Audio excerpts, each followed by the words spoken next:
Bonjour à toutes et à tous. On m'a demandé d'intervenir en tant que gilet jaune. Je m'appelle Olivier Bruno, donc je suis sur le rond-point des Vaches à Saint-Étienne-du-Rouvray. Bonjour François, bonjour Gilles, bonjour Gérard, Monsieur Noirel. Et donc depuis 10 mois, un long combat qui est passé par énormément de choses, énormément d'actions. La venue, et je remercie encore François, la venue de François pour la diffusion du film Je veux du soleil sur le rond-point en plein air avec 500 gilets jaunes et citoyens en colère. Voilà, la période estivale est passée. On a beaucoup de collègues et de camarades qui ont œuvré cet été malgré tout. On a voulu faire croire que le mouvement était mort.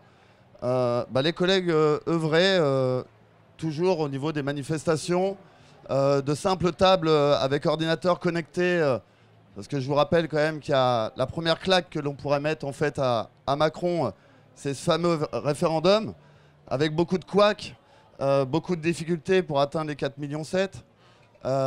Nous, l'objectif, voilà, on a réussi à fédérer. Au sein des Gilets jaunes, on avait déjà une difficulté. On fonctionne en commission interdépartementale avec le 76, le 27, le 78, j'en passe et des meilleurs. On bouge énormément. On voyage d'Amiens à Alençon, du Havre, pour rejoindre aussi les copains de Belgique. Il y a vraiment quelque chose qui reprend vigueur. On a les copains cet après-midi, notamment, je pense à eux, qui sont à Nantes, face, je vous le rappelle, à des violences policières et psychologiques énormes. Faut pas oublier, on a perdu on a eu des morts, on a eu des blessés, on a perdu beaucoup de personnes, mais même psychologiquement, c'est très très dur. Mais si je reprends l'exemple, j'essaye d'être concis, mais si je reprends un peu les exemples qui ont été dits, quand je vois notre doyenne sur le rond-point à 88 ans, qui depuis le 17 novembre ne lâche pas le rond-point, traverse le rond-point, traverse la rue, pas pour aller chercher du boulot à son âge, mais pour aller chercher de la solidarité, de la fraternité, et puis voilà, une convergence de lutte. Elle nous rappelle beaucoup de souvenirs en parlant de mai 68 et autres. Mais le combat des Gilets jaunes, c'est aussi ça. C'est avoir recréé du lien social, avoir fait ressortir des gens qui nous aient pu sortir ou qui nous aient pu parler, qui étaient complètement isolés. Et puis, voilà, nous, le combat de maintenant, il est sur le référendum. On reprend les tables de signature régulièrement sur Rouen et agglomération. On n'oublie pas ça. Et puis, effectivement, à côté, manifestation et tout autre rassemblement populaire. Voilà, en tout cas, voilà, on lâche rien, on est des battants et il gagnera pas, voilà, il gagnera pas aussi facilement que ça. Il a du mouron à se faire. Merci.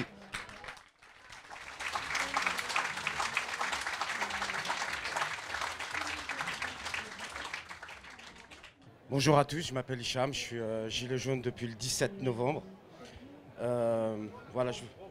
Je voulais juste intervenir et revenir sur ce que disait M. Ruffin tout à l'heure.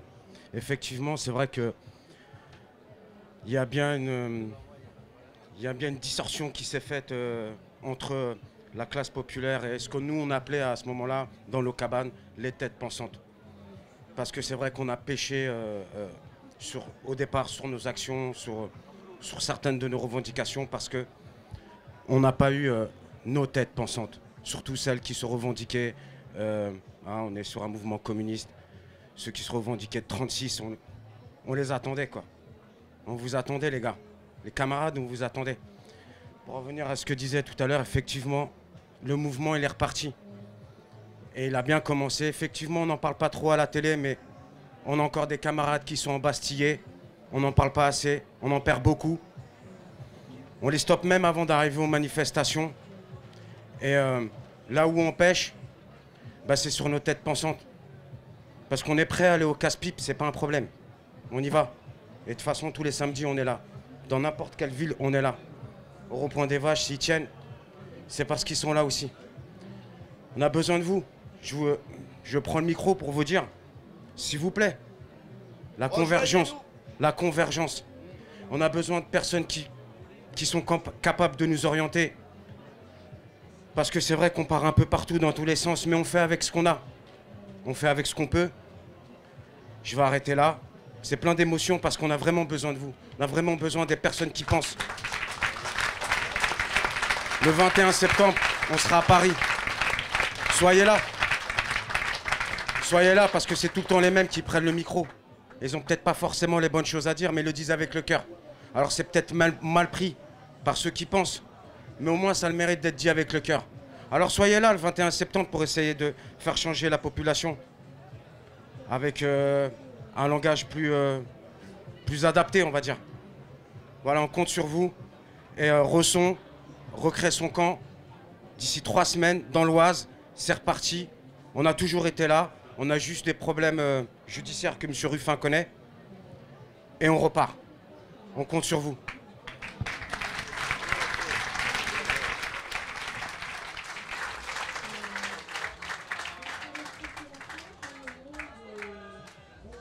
Je suis gilet jaune aussi du 20e arrondissement, c'est pas exactement les mêmes situations. Par ailleurs, je m'appelle Patrick Farbias, j'ai fait le premier livre sur les gilets jaunes qui est paru en janvier. Il retraçait simplement les textes des gilets jaunes de novembre et décembre. Ce que je voudrais dire, c'est 2 choses. La première, c'est qu'il y a au moins 3 revendications qui unifient ce mouvement. C'est le droit à une vie digne. C'est et à une bonne vie, quoi, hein, le buen vivir. La deuxième, c'est le droit au respect. Parce qu'un des puissants moteurs de ce mouvement, ça a été les phrases de Macron, le mépris de Macron, etc. Et puis, parce que finalement, on n'arrivait pas à gagner, ça a été le droit à décider.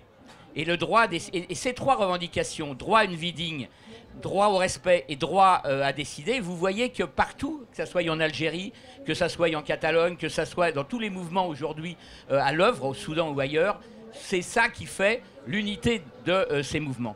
La deuxième chose que je voudrais dire, c'est que, alors moi je suis par ailleurs un militant écologiste, que c'est le premier mouvement social écologiste populaire, les Gilets jaunes, en Europe. C'est-à-dire que c'est le premier mouvement qui pose les problèmes des transports, de l'aménagement du territoire, de l'énergie, etc., du point de vue des besoins du peuple. Et ça, c'est extrêmement important pour l'avenir de l'écologie et de l'avenir du mouvement social.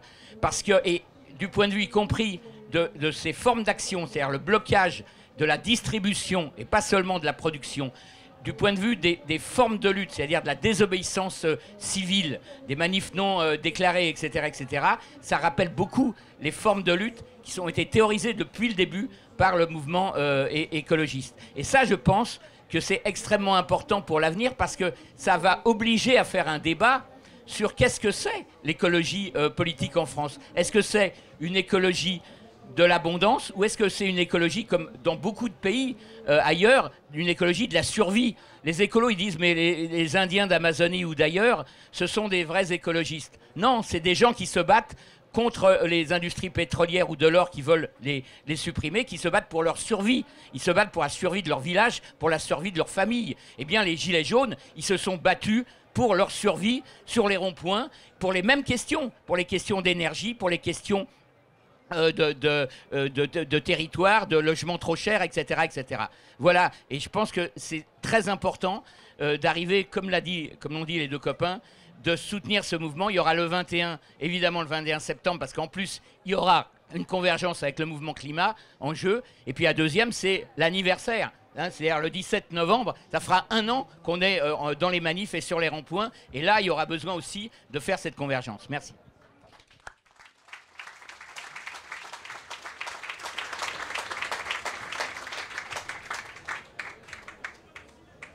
Bonjour, je m'éloigne un peu du haut-parleur parce que paraît-il ça va faire du Larsen.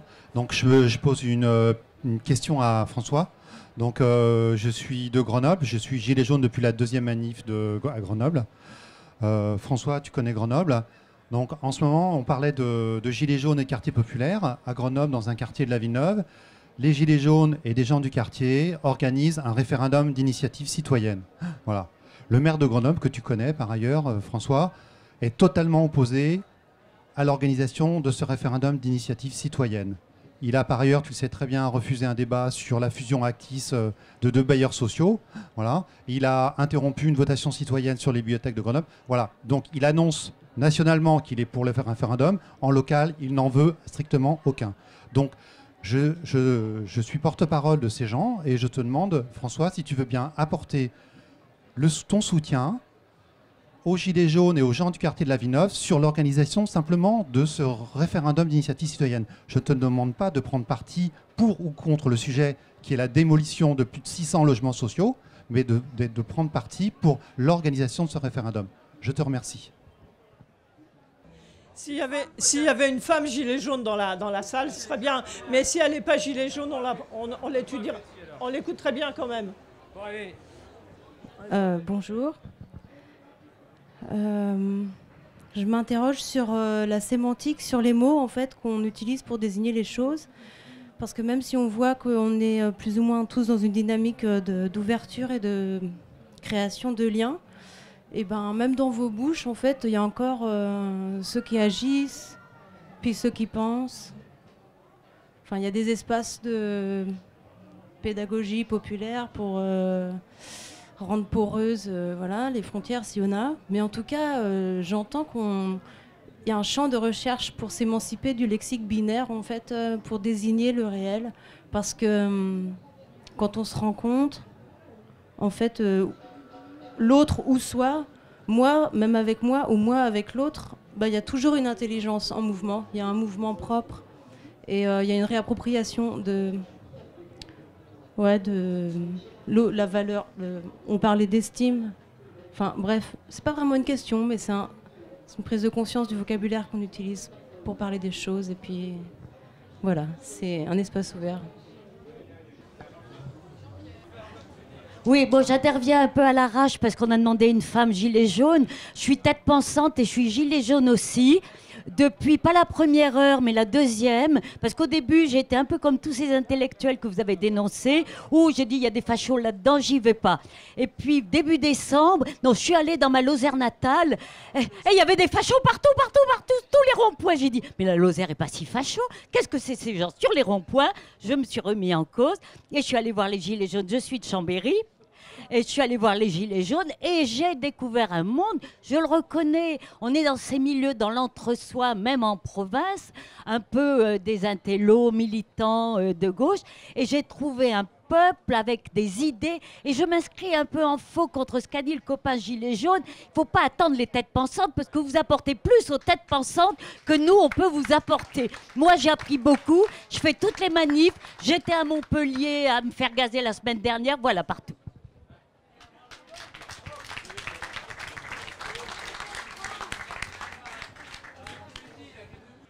Oui, alors moi je voulais réagir à deux concepts qui ont été portés par François Ruffin dans ce débat. La première, c'est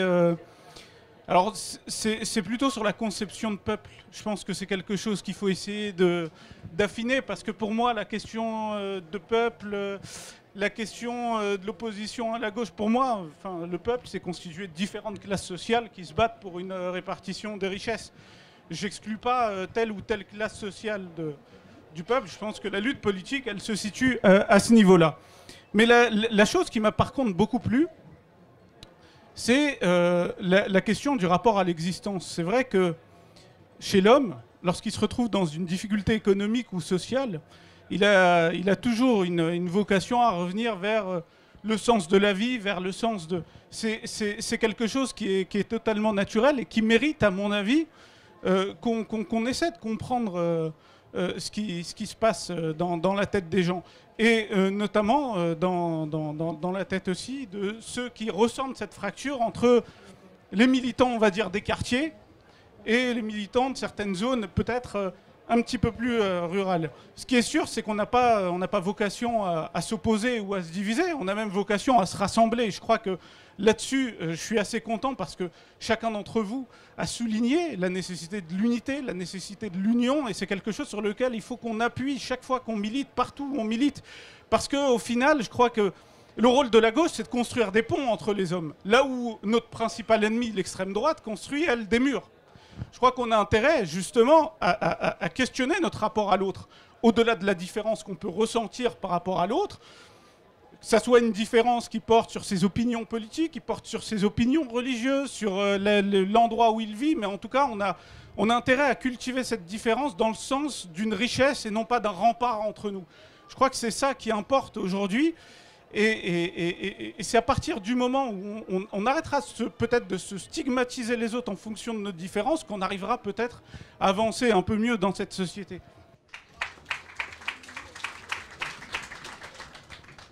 Oui, juste une remarque en fait. Dans tout ce qui s'est dit là, moi il y a un truc qui me manque, c'est-à-dire que je pense que personne n'a parlé. Je crois que c'est peut-être le moment de débattre ou de savoir ce que vous en pensez, de savoir si les gilets jaunes, qu'est-ce que vous pensez? Est-ce que vous pensez que c'est une illustration de la lutte des classes ou pas? Qu'est-ce que vous en dites de ça? C'est peut-être aussi pour rebondir sur l'idée de unir toute la gauche, toutes les gauches, etc. Moi, j'ai pas envie de m'unir au Parti socialiste. Voilà.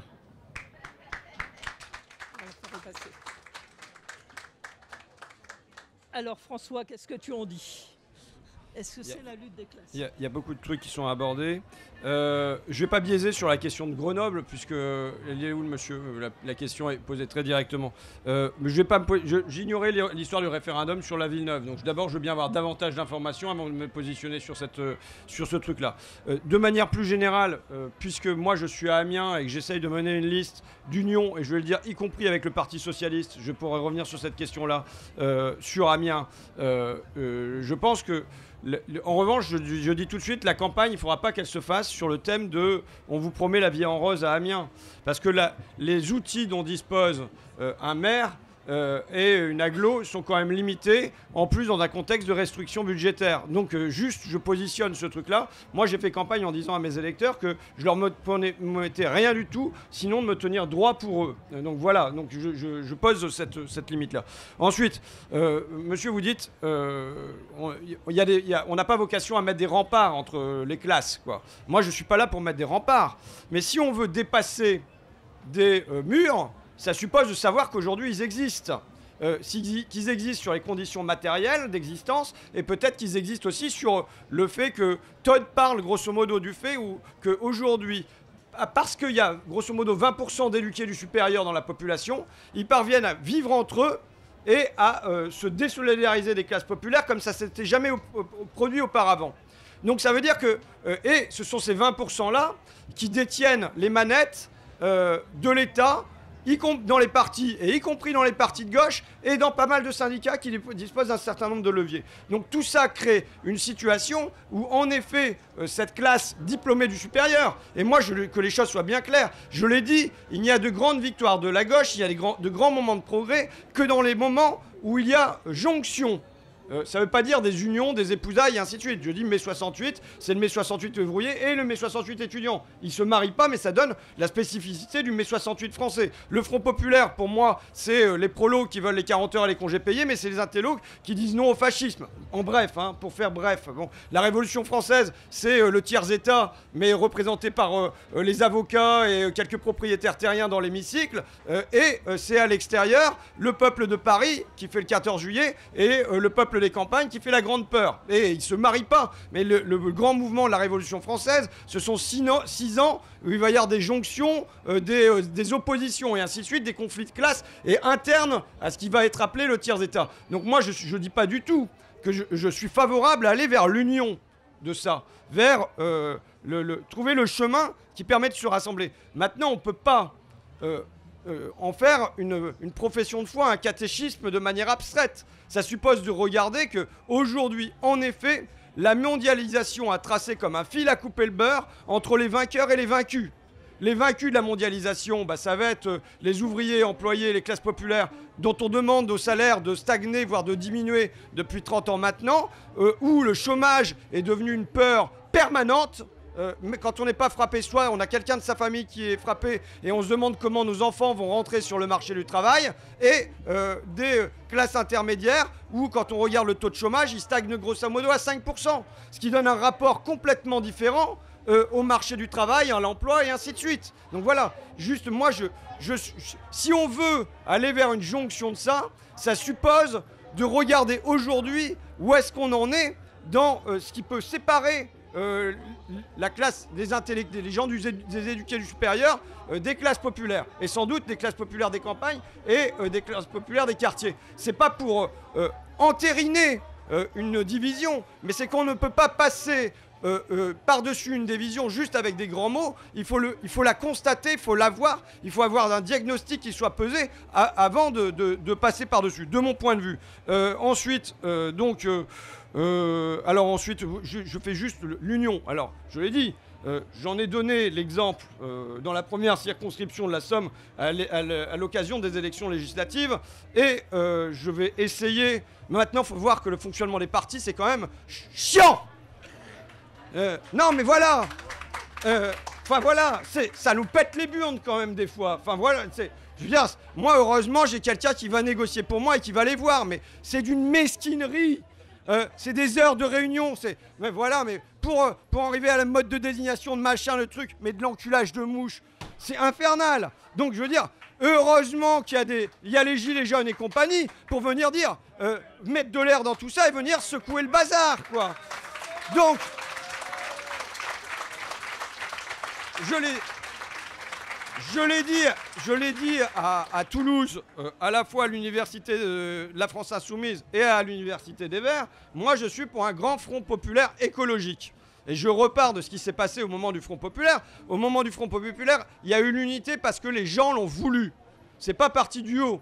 Le 12 février 1934, c'est la base qui, dans les manifestations CGT, CGTU, communistes et socialistes, demande à ce qu'il y ait un rapprochement et font une manif commune au cri de unité, unité, unité. S'il n'y a pas une forte pression de la base, les logiques partidaires domineront et on sera sur une série de candidatures parallèles pour les élections présidentielles. Il y aura les logiques identitaires domineront dans les différentes organisations. C'est ce que je redoute. Maintenant, pour qu'on dépasse ça, eh ben, il faut qu'il y ait quelque chose qui dise arrêtez de faire les cons.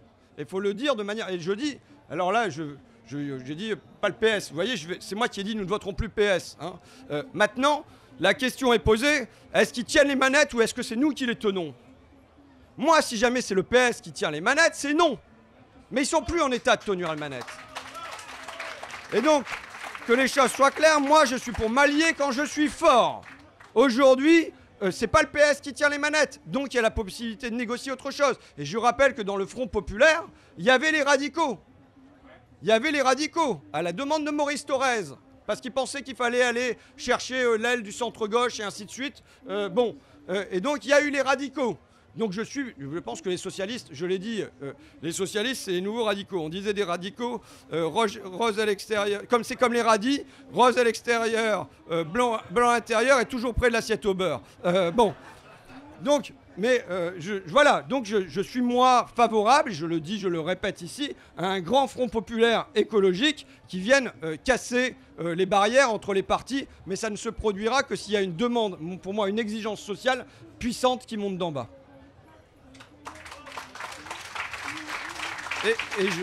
Et je dois partir pour un autre débat sur écologie et lutte des classes. Donc voilà. Mais pour moi, évidemment, les Gilets jaunes sont une expression de la lutte des classes. Il n'y a pas de doute pour moi. Quand même. Merci François. Bon, on te libère si tu veux. Et merci vraiment d'avoir participé à ce débat. Merci aux deux Gérard pour leurs travaux respectifs. Voilà, et leur courage. On va laisser les mouvements divers qui se passent en ce moment se terminer et redonner la parole rapidement à Gérard Noiriel. Moi, j'étais d'accord pratiquement avec tout ce qui a été dit, donc c'est pas la peine que je tienne longtemps le micro, mais disons que je suis convaincu aussi, comme François le disait tout à l'heure, que c'est ce qui se passe dans la société, c'est-à-dire le rapport de force qu'on est capable de créer qui fait changer les politiques. L'exemple du front antifasciste est éclairant là-dessus, mais on pourrait en donner des multiples. On voit très bien que la période, ce que montre par exemple le bouquin de Thomas Piketty, ce Capital au XXIe siècle, c'est-à-dire l'époque où la réduction des inégalités était la plus importante, c'est aussi l'époque où il y a eu le plus de lutte sociale. Donc ça, c'est une base que tout le monde devrait avoir en tête, parce que la difficulté aujourd'hui, c'est que les réseaux sociaux, etc., beaucoup de gens croient que la politique, c'est du langage. Hein. On a des petites phrases. Alors les médias, évidemment, nous encouragent là-dessus. Mais ce n'est pas ça le fond. Le fond, c'est justement ce qui se passe dans la société, les capacités de créer des alliances. Et tout ce qui a été dit sur les formes de division, effectivement, elles existent. Il y a des divisions qui existent, qui sont encouragées, qui sont institutionnalisées même, hein, et au sein même de ce que peut-être François Ruffin présentait comme un bloc trop homogène, à mon avis, le monde des classes moyennes, si vous voulez, des enseignants, etc., il est lui-même très divisé. Il n'y a pas de... Voilà, il y a des gens qui sont dans la précarité aussi, et bon. Donc c'est ça qui rend les choses difficiles. Et ce que je voulais dire aussi, c'est par rapport finalement aux formes d'aide qu'on peut apporter quand on est étiqueté comme intellectuel. Moi, j'aime pas ce mot, hein, parce que Finkielkraut est considéré comme un intellectuel. Alors, c'est pas ça. Voilà, Zemmour aussi, etc. Bref, moi, je préfère dire comme un enseignant-chercheur. Ça, c'est mon vrai statut, hein, d'enseignant-chercheur. Eh bien, c'est vrai que c'est une question qu'on se pose, parce qu'il y a dans la société des gens qui nous voient d'un mauvais œil, je le disais en commençant sous forme de boutade, mais avec de bonnes raisons. Et ce qui est vrai, moi j'ai aussi un peu tiqué, je dirais, par rapport à ce que disait le camarade Gilet jaune, croyant que l'intelligence est d'un côté et la pratique de l'autre. Non, c'est pas ça du tout. Ce qu'on peut faire de mieux, nous, c'est par rapport à notre travail, la seule justification qu'on peut donner pour parler, moi je me suis toujours tenu à cette déontologie. Je ne parle dans l'espace public que de questions sur lesquelles j'ai travaillé.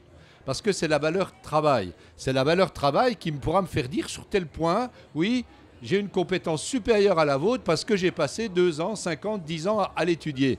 Mais ça ne veut pas dire, ça ne nie pas l'expérience ou toutes les autres formes de compétences qu'on peut avoir. Et donc simplement par rapport à ce qu'on veut dire, c'est quand on est sociologue ou historien et qu'un mouvement se produit, ce qu'on peut dire c'est, oui, ce que vous faites, par exemple, s'inscrit dans une tradition, et voilà, et on peut montrer aussi les contradictions qui ont pu se présenter. Je peux vous en prendre une, c'est que contrairement à une image un petit peu d'Épinal des luttes sociales, il y a toujours eu des divisions au sein des classes populaires. Donc quand on disait, il y a des clivages aujourd'hui entre, par exemple, les Gilets jaunes et les classes populaires des quartiers, oui, c'est une réalité, mais elle n'est pas nouvelle.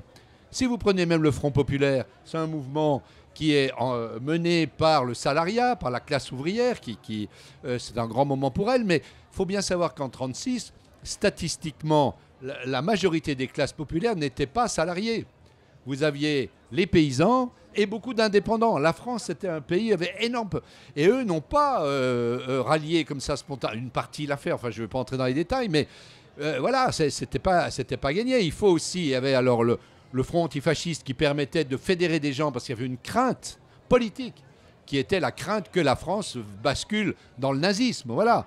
Donc ça, c'était un élément très fort pour souder des gens qui pouvaient avoir des intérêts économiques contradictoires.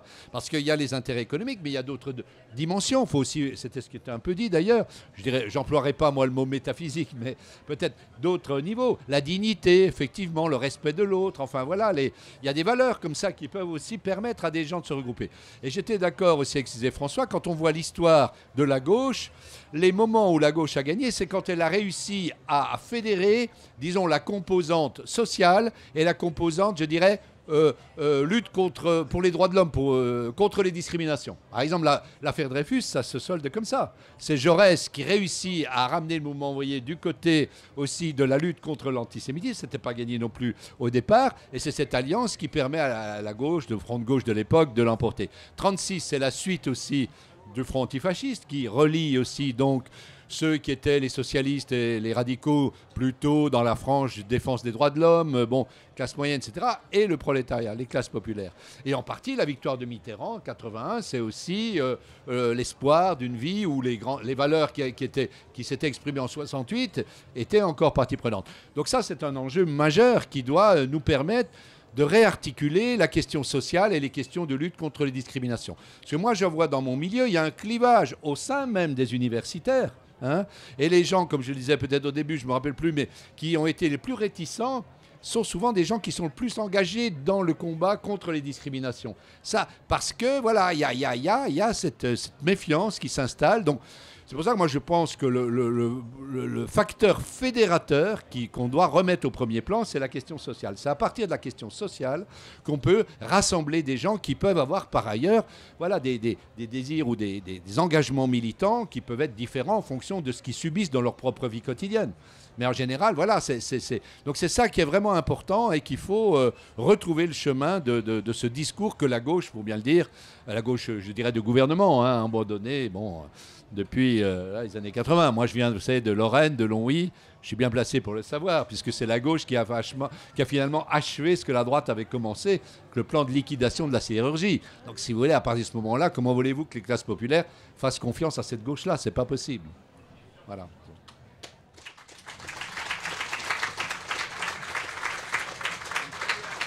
Bien, avant de, peut-être si on a le temps, on a encore un bon quart d'heure devant nous. Quelques mots de Gilles, quelques mots de Gérard. Quelques mots, Gérard. Et si on a le temps, on refera un petit tour de la salle. Gilles ? Non, juste pour compléter ce que disait Gérard Noiriel, l'absence des intellectuels a été critiquée, en tout cas des universitaires.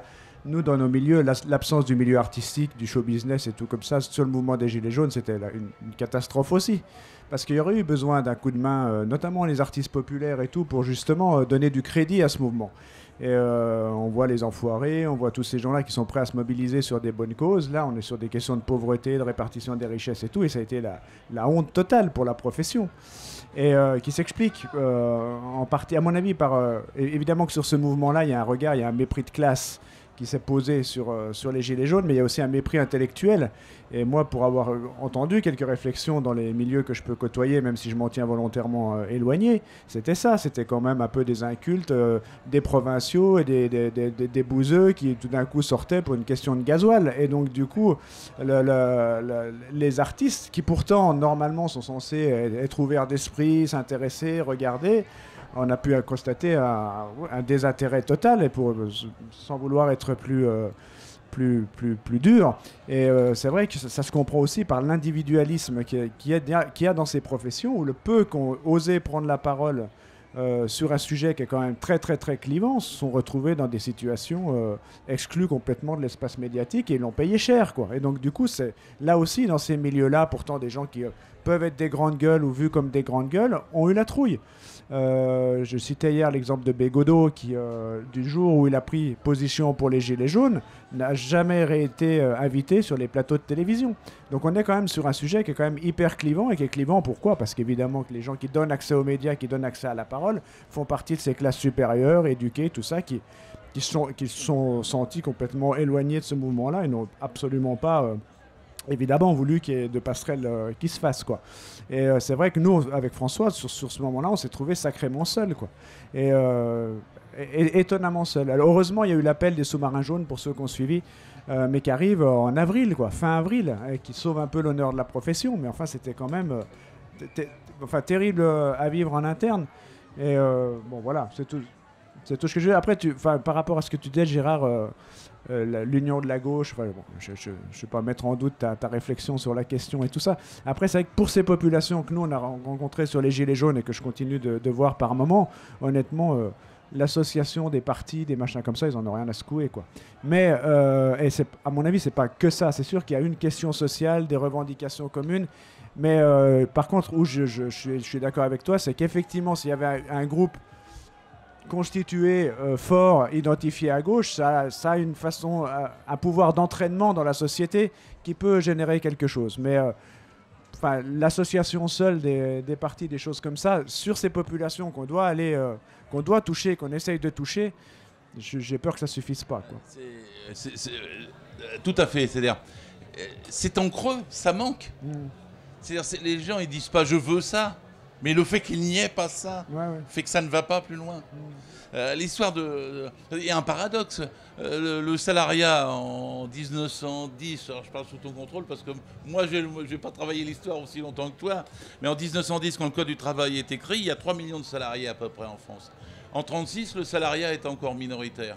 En 1945, il commence juste à être majoritaire quand la Sécu et tout ça se met à plat, en 45. Et aujourd'hui, le salariat, c'est 90% des actifs, bon sang. Et alors, on perd, quand on a 90% des actifs, ce qu'on a gagné quand on était minoritaire et quand on avait 55% des actifs. Il y a quelque chose de paradoxal. Avoir une force sociale aussi énorme, avec tant de conquêtes, et de se les faire prendre aujourd'hui, c'est parce que nous sommes divisés. Et il ne suffit pas de répondre, unissez-vous à la base. Parce que si on dit on attend que la base nous pousse le derrière, il est parti François, mais je suis en train de lui répondre indirectement. Si on attend que la base nous pousse au derrière, je ne suis pas là pour opposer les têtes pensantes et les gens des ronds-points.